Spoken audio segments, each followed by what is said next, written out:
మీ ఎలాంటి వ్యాపార ప్రకటనలకైనా వెంటనే మా ఛానల్ సంప్రదించండి. ప్రస్తుతం మనతో పాటు ప్రముఖ ఆధ్యాత్మికవేత్త ఆస్ట్రోన్యూమరాలజిస్ట్ జయప్రద గారు మనతో ఉన్నారు. మేడంతో మాట్లాడదాం. నమస్కారం మేడం. నమస్తే అమ్మ. శ్రీమాత్రే నమః.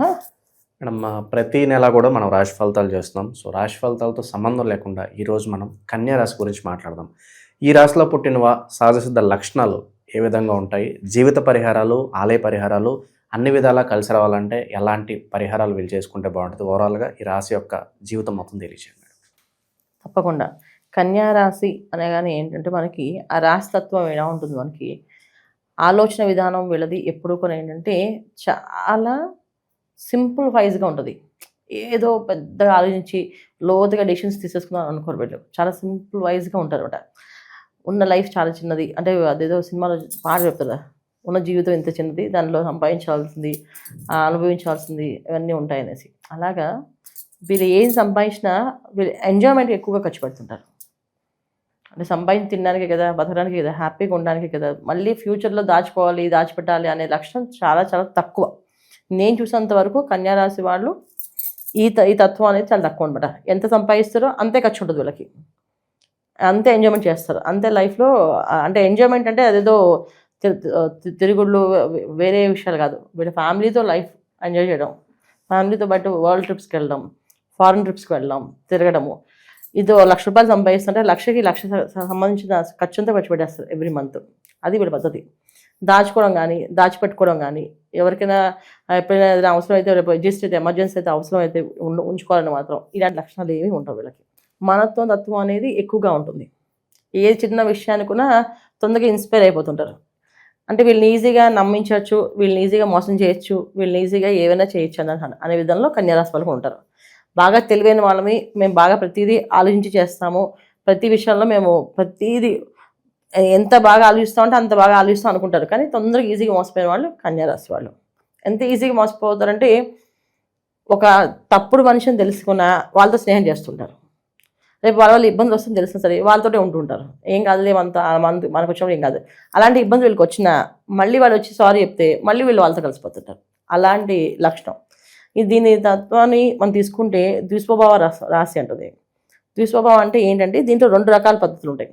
కొంతమంది హస్త నక్షత్రం వాళ్ళు దీంట్లో ఉంటారు. అలాగే ఉత్తరా ఫాల్గుణ నక్షత్రం 2, 3, 4 పాదాల వాళ్ళు ఇందులో ఉంటారు. చిత్త 1, 2 పాదాల వాళ్ళు ఉంటారు. దీంట్లో మనం ఈ చిత్త నక్షత్రం వాళ్ళు, తర్వాత ఉత్తరా ఫాల్గుణ నక్షత్రం వాళ్ళు ఈజీగా బోల్తా పడ్డం, మోసపోవడం జరుగుతుంది. హస్త నక్షత్రం వాళ్ళు కొంచెం స్టేబుల్గా ఉంటారు, ఖచ్చితంగా మోసపోకుండా ఉంటారు. 99% వీళ్ళు మోసపోరు హస్త నక్షత్రం వాళ్ళు. వీళ్ళు ఎవరినైనా ఏమైనా అనాలి తప్ప వాళ్ళు మాత్రం వీళ్ళని చేయలేరు. ఇది మాత్రం ఉంది. అయితే దీంట్లో ఈ స్వభావాలు 2 రకాలు ఉన్నాయి కదా, 2 పద్ధతులు ఉంటాయి. కొంతమంది బాగా సంపాదించింది దైవ కార్యాలకి, తర్వాత సాయం చేయడానికి, మానవ సేవలకి అన్నిటికీ వినియోగిస్తారు. కొంతమంది అస్సలు ఎవరికి ₹1 పెట్టరు, వాళ్ళ పర్సనల్ లైఫ్ని ఎంజాయ్ చేస్తుంటారు. సంపాదించింది మేము తినడానికి, మేము బతకడానికి తప్ప పక్కన వాళ్ళు దానాలు చేయడానికి కాదని చెప్పి ఫుల్గా వాళ్ళు ఎంజాయ్ చేస్తుంటారు. సో మొత్తానికైతే ఈ రాశి వాళ్ళ ఎంజాయ్మెంట్ అనేది ఉంటుంది. అది భక్తి మార్గంలో ఉండొచ్చు, అదే రక్తి మార్గంలో ఉండొచ్చు, రెండిట్లో ఉంటాయి వీళ్ళు. ఈ 2 మార్గాల్లో కూడా వీళ్ళు సంపాదిస్తారు. అయితే వీళ్ళు సెటిల్మెంట్ లైఫ్లో అనేది చాలా చాలా తక్కువ. చాలా తక్కువ మంది మనం లెక్కేసుకోవచ్చు సెటిల్ అయిపోయారు వీళ్ళు, హ్యాపీగా ఉన్నారు అనడానికి. హ్యాపీగా ఉంటారు. సెటిల్మెంట్ అనేది అదే ఆస్తులు సంపాదించాం, ఏదో మూలధనం ఉంది, ఇవన్నీ మేము దాచిపెట్టాం, కూడబెట్టాం అనేది చాలా తక్కువ. ఎందుకంటే వీళ్ళు ద్వితీయ స్థానం తులారాశి అయింది. సో శుక్రుడు ఒక రాశి తత్వం. అందువల్ల ఏంటంటే వీళ్ళు వచ్చిన పార్ట్నర్స్ కొని జీవిత భాగస్వాములు ఏంటంటే ఎప్పుడు ఎంజాయ్మెంట్ కోరుకుంటుంటారు. సరదాగా ఉండాలి, జాయిల్గా ఉండాలి, తిరగాలి, చేయాలి, షికారుకి వెళ్ళాలి. ఎలా ఉండదంటే వాళ్ళది అప్పటికప్పుడు అనుకుని వెళ్ళిపోతుంటారు. ఇప్పుడు ఎవరైనా ఏదైనా క్షేత్రానికి వెళ్ళాలంటే ఏమనుకుంటాం, ముందు అందరూ ప్లాన్ చేసుకోవాలి, భగవంతుడు మనకు అనుగ్రహం ఉందో లేదో తెలియదు, అసలు దొరికితే లేదో తెలియదు టికెట్స్, అలా అనుకుంటారు. వీళ్ళు అనుకుంటారు వెళ్ళిపోదాం, దొరికితే వెళ్తాం, లేకపోతే వచ్చేది వెనక్కి, అంత సింపుల్గా తీసుకుంటామట. అలా వెళ్ళిపోవడం, తీసుకోవడం, దర్శనం చేసుకోవడం, అలా ఒక్కొక్కసారి అదృష్టం కలిసి వచ్చి దర్శనాలు మంచిగా అవుతాయి. ఒక్కోసారి అసలు దర్శనం అవ్వకపోయినా, అంటే ఇది జరగలేదు అనేది బాధ అనేది వీళ్ళు ఎప్పుడు వాళ్ళ దగ్గర చూడలేం. వాళ్ళకి బాధ ఉంటుంది, బాధలు లేకుండా ఉండవు కదా. కానీ ఇది మాకు జరగలేదు కదా, అయ్యో నాకు ఇది జరగలేదే అని బాధపడుతూ అది అందరితో చెప్పుకుంటూ అది ఆ రకమైన జాలితత్వాన్ని తీసుకోవడం ఇష్టపడరు వీళ్ళు. వదిలేస్తుంటారు లైఫ్ని. చాలా చాలా టేక్ ఇట్ ఈజీగా తీసుకుంటారు లైఫ్ని. ఏ విషయమైనా టేక్ ఇట్ ఈజీ అనమాట. ఏం కాదు, అది భగవంతుడు చూసుకుంటాడు అని కొంతమంది అంటారు. కొంతమంది ఏం కాదులే అని చెప్పేసి అంటుంటారు. ఇలా ప్రతిదీ ఏమి కాదని చెప్పి టేక్ ఇట్ ఈజీగా తీసుకునే వాళ్ళు ఈ కన్యా రాశి వాళ్ళు ఎక్కువ మంది. 90%, నేను మొత్తం 100% చెప్పను. ఎందుకంటే ఇక్కడ మనం చెప్పడానికి ఉన్న లగ్నాలు వేరుంటాయి, దశలు వేరుంటాయి, అంతర్దశలు వేరుంటాయి, ప్రారంభ కర్మలు వేరుంటాయి. వాళ్ళ కర్మ ప్రకారం పుట్టిన వాళ్ళే ఉండొచ్చు. అలాగే ధర్మార్థ కామ మోక్ష స్థానాల్లో వీళ్ళు మళ్ళీ అర్ధస్థానం అయింది. అర్ధస్థానం అంటే సంపాదన స్థానం. ఎప్పుడు డబ్బులు సంపాదిస్తూనే ఉంటారు. ఎంత సంపాదిస్తారో లెక్కలేదు. వీళ్ళు సంపాదన కరెక్ట్గా లెక్క పెడితే బంగారు ఇటుకలతో ఇల్లు కట్టేయచ్చు, అంత సంపాదిస్తారు. కానీ ఉన్నాయా డబ్బులు అంటే లేవు. ఉంటాయి, బ్యాంక్లో ఉంటాయంటే ఉండవు. వస్తాయంటే వస్తాయి, టైంకి ఖర్చు అయిపోతే అయిపోతాయి. ఎంత ఖర్చు ఉంటుందో అంత సంపాదన ఉంటుంది, ఎంత సంపాదన ఉంటుందో అంత ఖర్చు ఉంటుంది, అలా అన్నమాట వెళ్ళది. సో ఇంత ఖర్చు ఎక్కడి నుంచి వస్తుందో తెలియదండి. ఆ టైంకి వచ్చేస్తే ఇచ్చేస్తా అంటే కొంతమంది అంటారు. వ్యాపారాలు చేస్తుంటారు, ఎప్పుడు అప్పుల్లో ఉంటుంటారు. ఎంత వ్యాపారం చేస్తారంటే కొన్ని వేల కోట్లు వ్యాపారాలు చేస్తుంటారు, అన్ని వేల కోట్ల అప్పులు కూడా ఉంటాయి వీళ్ళకి. అది చిన్న చిన్న వ్యాపారాలు చేస్తారు, అంతే అప్పు ఉంటుంది. ఇలా అప్పు లేకుండా వీళ్ళ లైఫ్ అనేది ఉండదు. అప్పులతో ముడిపడి ఉంటుంది వీళ్ళ లైఫ్. అప్పులు చేయకుండా ఉండడమే వీళ్ళకి ఉత్తమమైన మార్గం. వీళ్ళు ఏదైనా తీసుకోవాలి ప్రిడిక్షన్స్ అంటే ఖచ్చితంగా కన్యారాశి వాళ్ళు జీవితాంతం ఎంత కష్టం వచ్చినా సరే అప్పు మాత్రం చేయకండి. అప్పు చేశారో తీరదు, అది ఎప్పటికీ తీరని కష్టంగా మిగులుతుంది వీళ్ళకి. అది మెయిన్. జాతకంలో కొన్ని దశలు బాగా కలిసి వస్తాయి అంటారు. కొంతమంది గురుదశ కలిసి వస్తుంది, కొంతమంది శని దశ, మహార్దశలు కూడా ఉంటాయి. వీళ్ళకి ఏ దశ కలిసి వస్తుంది? ఎందుకంటే పర్టికులర్గా ఆ దశ కోసం వెయిట్ చేస్తూ ఉంటారు, చాలా లగ్జరీగా గడుపుతూ ఉంటారు. ఆ టైంలో ఏ దశ బాగా కలిసి వస్తుంది వీళ్ళకి? మీరు చాలా మంచి ప్రశ్న వేశారు. కాకపోతే ఏంటంటే మనం దశ రాశికి ఉండదు, నక్షత్రానికి ఉంటుంది. ఇప్పుడు వాళ్ళు పుట్టిన నక్షత్రానికి చంద్ర నక్షత్రం పుడితే చంద్ర మహాదశతో పుడతారు. చంద్ర మహాదశ అయిపోయిన తర్వాత వచ్చేది రవి మహాదశ. రవి మహాదశ వాళ్ళకి యోగించుదా అంటే రవి ఎక్కడున్నాడు వాళ్ళ లగ్నానికి అని చూసుకోవాలి. అలాగే రవి తర్వాత వచ్చేది కుజుడు.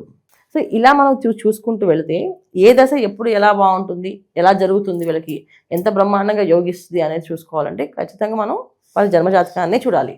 వాళ్ళ జాతకాన్ని చూస్తే బర్త్ నెంబరు, తర్వాత డెస్టినీ నెంబరు, ఈ రెండు కాంబినేషన్స్కి కన్యా రాశి లక్షణాలు, అలాగే నక్షత్ర లక్షణాలు, అలాగే వాళ్ళ లగ్న లక్షణాలు. అంటే లగ్నం ఏమేమి ఉంది, ఇప్పుడు కన్యా రాశి ఒకటి, లగ్నం వేరే ఉండొచ్చు. తులా లగ్నం అవ్వచ్చు, వృశ్చిక లగ్నం అవ్వచ్చు, ధనుర్ లగ్నం అవ్వచ్చు.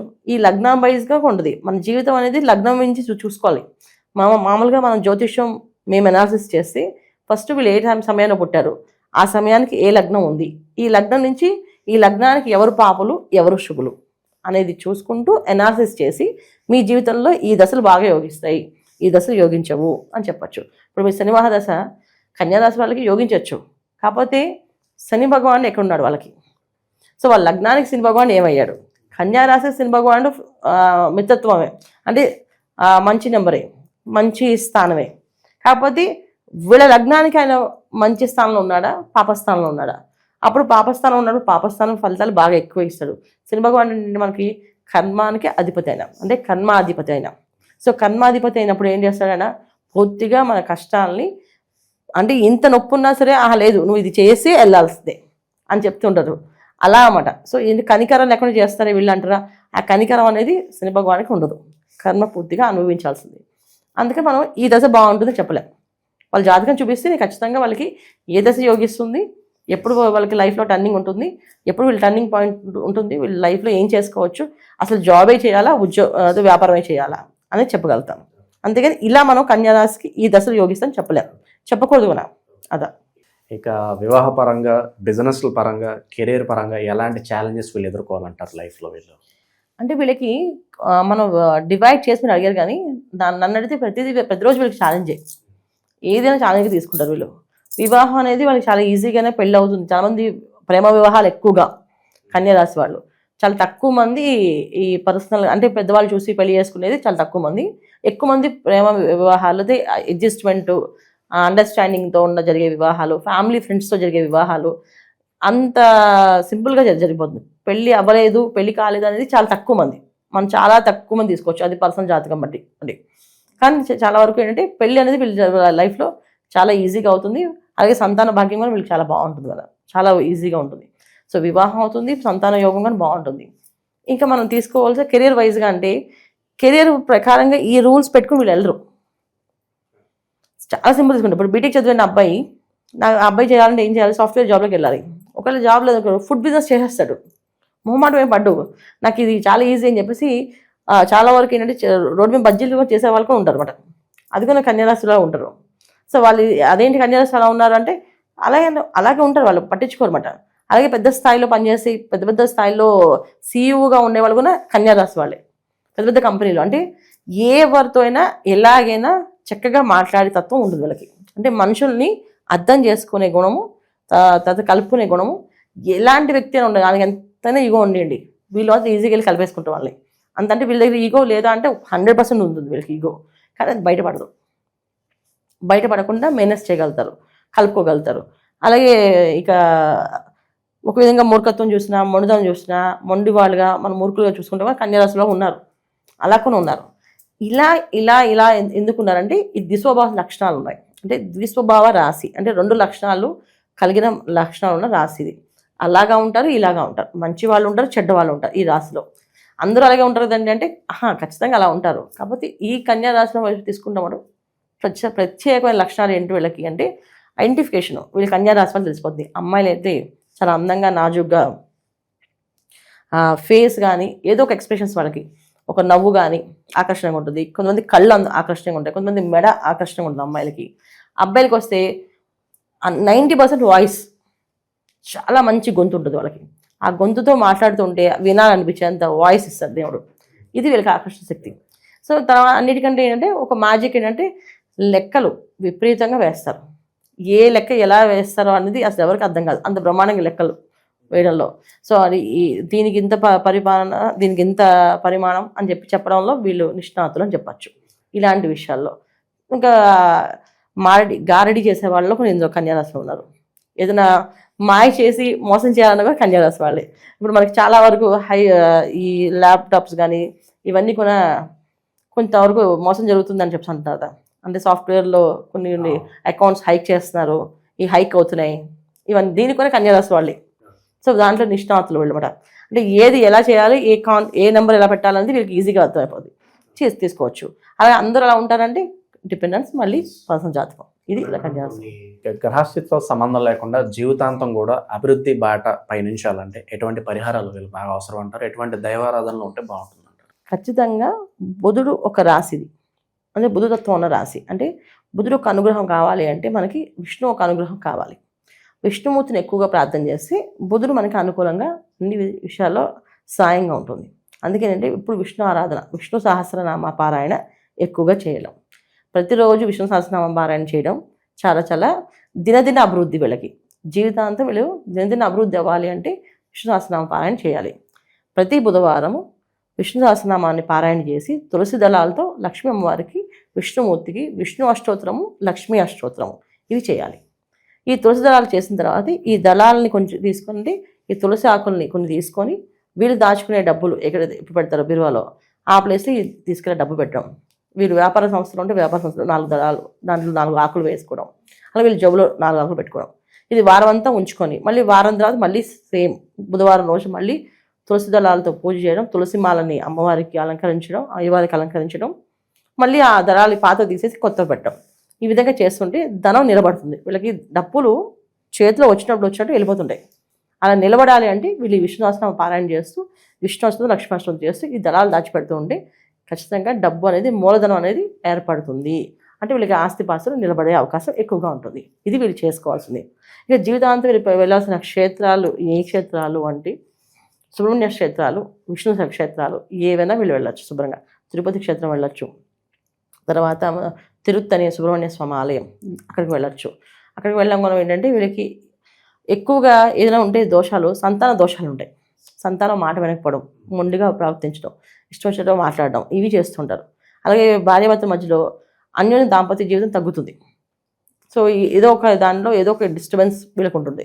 సుబ్రహ్మణ్య స్వామి ఆలయాలకు వెళ్ళడం వల్ల ఆ దాంపత్య జీవితం అనేది సాఫీగా జాగే అవకాశం ఎక్కువగా ఉంటుంది. సంతానం ఒక భాగ్యం, అదృష్ట యోగం కూడా బాగుంటుంది వీళ్ళకి. ఇది చేసుకోవడం. తర్వాత వీళ్ళు శత్రువులు ఎక్కువగా ఉంటారు. అందరూ మిత్రుల్లా కనిపిస్తుంటారు, అందరూ శత్రువులే వీళ్ళకి. అందరూ వీళ్ళు హ్యాపీగా నవ్వుతుంటే వాళ్ళ మనసులో ఈర్ష్య ద్వేషాలు పెంచుకుంటుంటారు. ఈ శత్రువు సంహారణ అవ్వడానికి కూడా ఏంటంటే ప్రతి సంవత్సరానికి ఒకసారి సుదర్శన హోమాన్ని చేయించుకోవాలి వీళ్ళు. ఈ సుదర్శన హోమం చేయించుకోవడం వల్ల శత్రు జయం అవుతుంది వీళ్ళకి. ఇది చేయాల్సిన పరిహారాలు, జీవితాంతం చేసుకోవాల్సిన పరిహారాలు ఇవే. ఓవరాల్గా కన్యా రాశి వారి జీవితం మొత్తం ఏ విధంగా ఉంటుంది, ఎలాంటి జాగ్రత్తలు తీసుకోవాలనేది చాలా బాగా వివరించారు. ధన్యవాదాలు మేడం. నమస్తే అమ్మా. శ్రీమాత్రే నమః.